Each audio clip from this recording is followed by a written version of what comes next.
Your Excellency Abdullah Shahid, President of the 76th United Nations General Assembly, Your Excellency Secretary General Antonio Guterres, Your Excellency President Moon Jae-in, and distinguished leaders from around the world, it is an honor to be here today, where BTS appointed as special presidential envoys of the Republic of Korea. We're here today to share the stories of our future generation. Before we came here, we asked the young people in their teens and 20s around the world about their past 2 years and about the world they find themselves in today. Jin will share some of the answers we received. Yes, should we take a look? You can feel the good vibes from just looking at these. There were times during the past 2 years when I too felt bewildered and troubled. But still here, we have people who cry out, let's live on, let's make the best of this moment. Because we can't stand still when we are in the ideal time of our lives to take on new challenges. It wasn't as if we could blame anyone, and you must have felt the frustration. Here I'm the same as I was yesterday, but the world changed like we were transported in a flash to a parallel world. I was saddened to hear that entrance and graduation ceremonies had to be canceled. These are moments in life you want to celebrate, and missing out on them must have been upsetting. We were heartbroken when our long-planned concert tours were canceled. And for a while, we yearned for the moments we wanted to make complete. Yes, it was a time for us to mourn for the things that COVID took away from us. A time to discover how precious each and every moment we'd taken for granted were. Suga mentioned the precious things we'd taken for granted, and lots of people answered our question by sharing pictures of their precious moments. Many people showed how they share their moments with nature. I think during these 2 years, they found dear the time they experienced and care for nature. Yes, but maybe because we feel an encroaching sense of dread that our time on this earth is limited, we just talked about the things we mourn, and I shudder to think about mourning for the earth. Everyone agrees that climate change is an important problem, but talking about what the best solution might be, that's not easy. It's a topic that's tough to make conclusions about.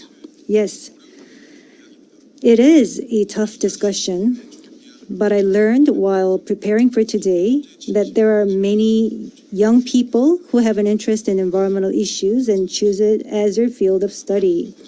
The future is unexplored territory, and that's where we, more than anyone, will spend our time. So these young people were searching for the answers to the question of how we must live that future. So I hope we don't just consider the future as grim darkness. We have people who are concerned for the world and searching for the answers.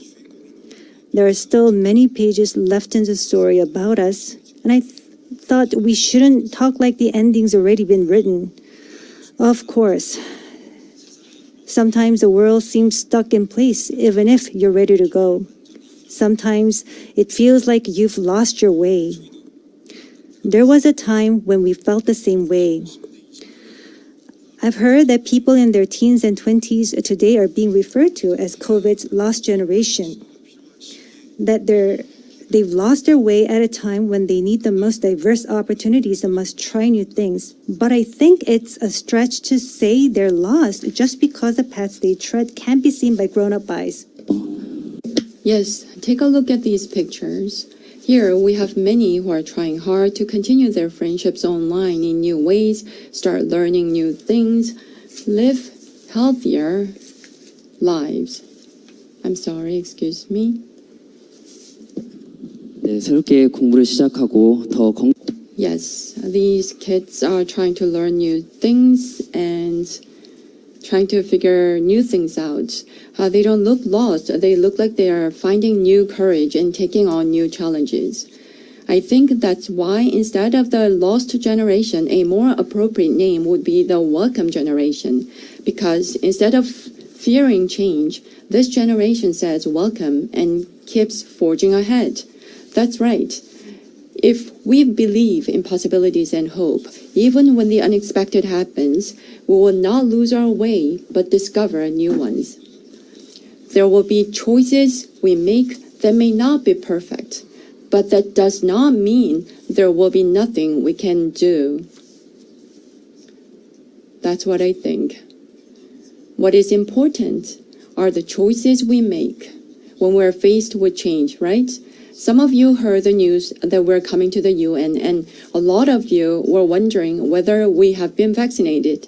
And I'll take this opportunity to say yes. All 7 of us, of course, we received vaccinations.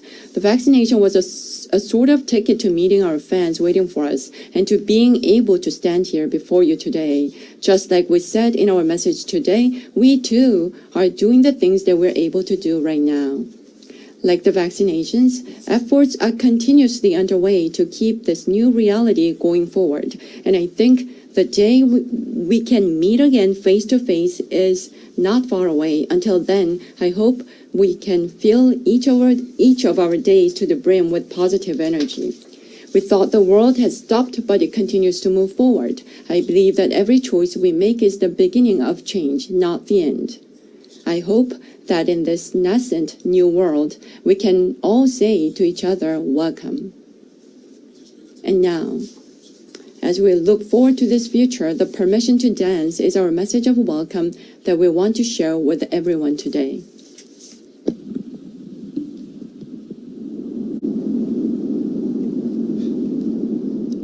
It's so that opinion when your heart's just like a drum, beating louder with no way to guard it. When it all seems like it's wrong, say louder out and join to the feeling we're just getting started. And when the